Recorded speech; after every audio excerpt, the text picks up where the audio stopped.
The Governor of the Bank of England says that the bank saved Britain from effective insolvency during the early stages of the coronavirus crisis. Speaking exclusively to Sky News, Andrew Bailey said that if the bank had not intervened during the market meltdown, the government would have struggled to fund itself for the first time in living memory. We basically had a pretty near meltdown of some of the core financial markets. I got to Wednesday afternoon, and the markets team came down here and in the afternoon, and you know it's not good when they turn up en masse, and you know it's not good when they say we've got to talk, and it wasn't good. And we were in a state of well, I've said borderline disorderly. I mean, it was disorderly in the sense that, you know, when you looked at volatility in what was core markets, so this is core exchange rates, core government bond markets, we were seeing things that were pretty unprecedented, certainly in recent times. And we were facing, serious disorder.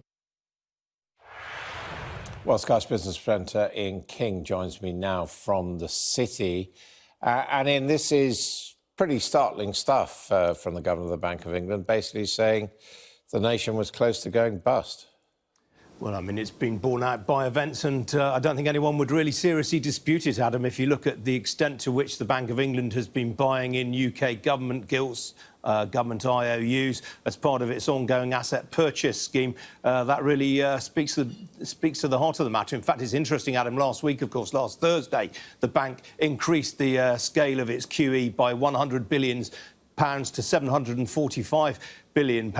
And interestingly, the extent to which the bank is actually buying in gilts is at the moment exceeding the extent to which the government is borrowing. But it also speaks really to an issue that is very, very integral to the bank right now, which is the question of the bank's independence, because obviously the government is borrowing vast amounts of money to tide the economy through this pandemic crisis and the aftermath. And the question is really whether there would be other buyers of all this gilts issuance out there were the Bank of England not hoovering it up as part of its asset purchase scheme. And that has led some former members of the Monetary Policy Committee, such as Andrew Sentance, to say, well, this is really bringing into question the bank's independence. So it's an issue very much at the heart of the bank's integrity, taken very, very seriously by Andrew Bailey and other members of the Monetary Policy Committee. Now, the other interesting thing that's happened today, the other very interesting comments from Andrew Bailey on that subject, that he's written a comment piece for Bloomberg today